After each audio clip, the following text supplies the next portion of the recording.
เรานี่แหละที่คาดหวังกับตัวเองเพราะว่าเจ๊เป็นคนรู้สึกว่าแบบถ้าทำอะไรแล้วทำไม่ดีก็ไม่ต้องทำแล้วจะเป็นคนแบบนั้นมาตลอดเป็นคนที่กดดันตัวเองเยอะมากอะไรเงี้ยงานศิลปะมันไม่สามารถสร้างบนแรงกดดันได้มันต้องเป็นอิสระจากกฎเกณฑ์ต่างๆมันจะทำงานได้เพราะฉะนั้นมันเป็นหลักคิดที่มันโคตรจะผิดแหละไป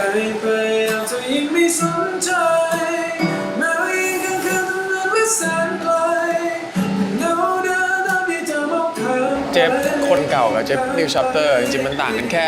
เรื่องเดียวเลยก็คือแบบเราไม่ได้สนใจเรื่อง boundaries อีกต่อไปอะไรเงี้ยพอมันไม่มีขอบเขตมาจำกัดเราให้เราทำในเรื่องที่มันแบบเราต้องทำเพราะว่าสังคมมองอย่างเงี้ยอะไรเงี้ยมันก็เกิดอะไรใหม่ๆขึ้นทั้งในเรื่องความคิดเราวิธีการพูดเราการแต่งตัวทุกอย่างมันเกิดขึ้นจากตรงนั้นไปหมดเลยเมื่อก่อนเราจะรู้สึกว่าทุกอย่างมันต้องเพอร์เฟกต์ทุกอย่างมันต้องเป็นแบบแผนอะไรเงี้ยแต่ตอนนี้ไม่จำเป็นต้องเป็นแบบนั้นก็ได้มันไม่ใช่เรื่องที่ไม่ดีนะที่เราจะลาไปกับตัวละครเก่าอะไรเงี้ยแต่ก็ขอบคุณที่แบบเดินทางมาจนถึงตรงนี้แล้วก็เดี๋ยวที่เหลือเราเป็นหน้าที่เราแบบเดินทางต่อเองอะไรเงี้ยมันถึงเวลาของเราคนใหม่แล้วที่จะเดินแบบไปต่ออะไรเงี้ยเราขอบคุณนะที่ความผิดพลาดทุกอย่างมันก็คือเสน่ห์ของชีวิตอ่ะมันเหมือนเวลาเล่นสดอ่ะความผิดพลาดที่มันเกิดขึ้นระหว่างสดมันก็คือเสน่ห์ของไลฟ์เหมือนกันอะไรเงี้ยอนาคตก็คงจะมีความเรื่องผิดพลาดอีกแต่ว่าไม่ว่ามันจะเกิดอะไรขึ้นก็ขอบคุณที่มันเข้ามาทำให้เราได้เรียนรู้ว่าอะไรคือสิ่งที่มันต้องควรจะเป็นอะไรเงี้ยเชื่อว่าความมั่นใจมันเกิดมาจากการที่เรา appreciate ตัวเองการที่เราแบบรู้สึกรักในตัวเองอะไรเงี้ยรู้สึกตื่นมาตอนเช้าแล้วเราก็ดีนะ มันมาจากตรงนั้นอะไรเงี้ยเพราะว่าถ้าเราต้องให้คนอื่นมาบอกว่าเราดีอย่างนั้นดีอย่างเงี้ยสุดท้ายแล้วกลายเป็นว่าเราความมั่นใจเราไปอยู่ที่คนอื่นบอกเราว่าเราเป็นยังไงอะไรเงี้ยเพราะฉะนั้นอ่ะคือหลังจากที่เราอยู่กับปัจจุบันมากขึ้นเราอยู่กับตัวเองมากขึ้นเราเห็นสิ่งที่เราทำมากขึ้นก็ขอบคุณตัวเองที่มันผ่านมาได้แล้วก็รู้สึกว่าเราก็เก่งนะที่มันทำในสิ่งที่เราทำอยู่ตรงนี้ได้ทุกวันอะไรเงี้ย appreciate ตัวเองชอบตัวเองแต่ว่าไม่ได้เป็นคนที่แบบว่ามีอีโก้ขึ้นมาว่าฉันต้องเป็นอย่างนี้อะไรเงี้ย appreciate ตัวเองมันต่างกันกับเขาเรียกว่าอะไรนะหลงตัวเองมันไม่เหมือนกันมันคือการที่แบบเราพอใจกับสิ่งที่เราเป็นอยู่ตอนนี้มากกว่าวันก่อนโชคดีมากผมได้ไปงานหนึ่งที่Music Director ของหลุยส์วิกตองเขามาพูดเรื่องว่าcreation blocks ที่มันแบบว่าบล็อกความคิดเราจากความเป็นอาร์ติสต์อะไรเงี้ยเขาบอกว่าถ้าสมมติเราหมดแพชชั่นในตรงนี้ไปอะไรเงี้ยแสดงว่าเราอยู่กับที่เดิมๆมานานมากเกินไปเราต้องย้ายตัวเองออกจากจุดเดิมอะไรเงี้ยสมมุติว่าเราทำเพลงป๊อปอย่างเดียวอะไรเงี้ยคือเราอาจจะไม่ได้อินในตรงของเพลงป๊อปก็ได้หรือเราอาจจะอินแบบอย่างอื่นที่มันอยู่ในดนตรีมันดนตรีเหมือนกันแต่ว่ามันมีหลายแง่อะไรเงี้ยเราอาจจะรู้สึกว่าเราสติ๊กกับแง่เดียวเกินไปแล้วเราแค่เอาตัวเองออกไปแล้วไป explore ในแบบมันมีที่มากมายใน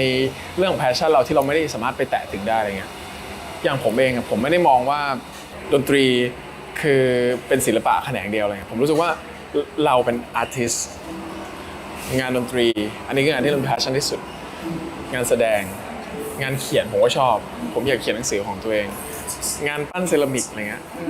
ผมดูมานานแล้วผมก็อยากจะไปลองดูอะไรเงี้ยเพราะมันมีหลายอย่างอะไรเงี้ยแล้วพอสุดท้ายแล้วทุกอย่างอ่ะงานแสดง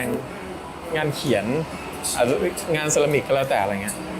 มันลิงก์กันได้หมดแล้วมันก็มาทำให้งานเพลงที่เรามีแพชชั่นที่สุดมันก็มีแง่มุมที่ออกแบบแตกต่างที่เราไม่สามารถหาได้จากการทำดนตรีอย่างเดียวเลยในไฮเวย์หรือทำไมมันยากวันนี้คือพรุ่งนี้หัววานแค่เงามีตัวตนเราทั้งหมดเลยเพราะว่าเราเขียนทั้งคอร์ดทั้งเนื้อร้องอะไรเงี้ยหรือเมโลดี้บางเพลงก็ทำงานไม่เหมือนกันแต่ว่ารวมๆแล้วมันจะมีเอลิเมนต์ที่เป็นตัวเราอยู่ในเพลงเสมออย่างเช่นไฮเวย์เงี้ยมันก็จะมีมุมที่โอเคมันสมควรที่จะเปิด new chapter ก็คือการที่เราขึ้นไฮเวย์ไปแล้วเงี้ยมันก็จะไม่มี U-turn ถูกไหมครับมันคือการไปแล้วไปเลยแล้วก็เราก็คือ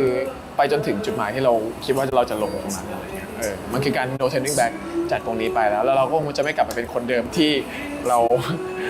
เดินจากมาแล้วอะไรเงี้ยอาจจะเพลงแค่เงาอย่างเงี้ยเราร่วมเขียนกับเบฟกับชามิลแล้วก็บิลลี่ฉะนั้นสรุปสุดท้ายเมสเสจคือถ้าทำอะไรที่มันมีความสุขแม้ว่าคนอื่นจะไม่ได้ใส่ใจอะไรเงี้ยก็ทำเถอะ แม้ว่าเราจะเป็นแค่เงาเขาทุกครั้งที่มองลงมาอะไรเงี้ยแต่ว่าการที่แบบได้แชทหนักขวาได้แบบแบบดีนะที่นี่อะไรเงี้ยคือถ้ามันไม่ได้เดือดร้อนเขาก็ทำไปเถอะอะไรเงี้ยพี่คนหนึ่งชื่อพี่ป๊อปเป็นโปรเจกต์แมเนเจอร์ของ Wapper เนี่ยเขาว่าชวนไปทำโปรเจกต์นึงซึ่งเป็นหนังสั้นพี่ฉีด3 ตอนจบ ไปเล่นแล้วก็มีเวิร์กช็อปกับครูที่เป็นครูสอน acting คือคุณหญิงพันภาษาซึ่งมันกลายเป็นว่าคลาสนั้นมันวางรากฐานอะไรบางอย่างให้กับตัวเราจนถึงทุกวันนี้เลยทำให้เรารู้สึกว่ารักการแสดง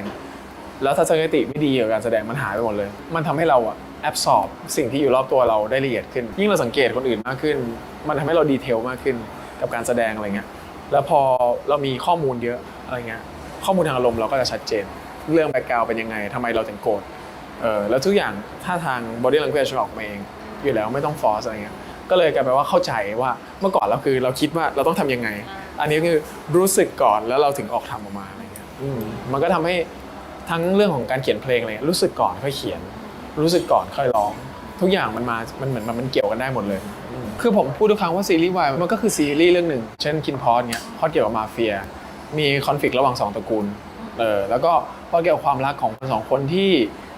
ใช้ความเชื่อใจกันในการฝ่าฟันอุปสรรคไปอะไรเงี้ยแค่นั้นเองไม่เห็นจะต้องพูดเรื่องเพศเลย เพศมันไม่ใช่สาระสำคัญเลยมันไม่ได้เป็นการสิ่งที่บ่งบอกว่าเราต้องทำตัวแบบไหนหรือรักใครหรืออะไรเงี้ยผมอยากให้ทุกคนมองผมเป็นคนที่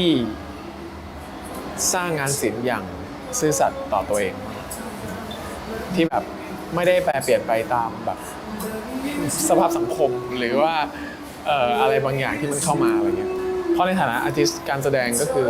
งานศิลป์งานเพลงก็คืองานศิลป์เหมือนกันเลย ฉัน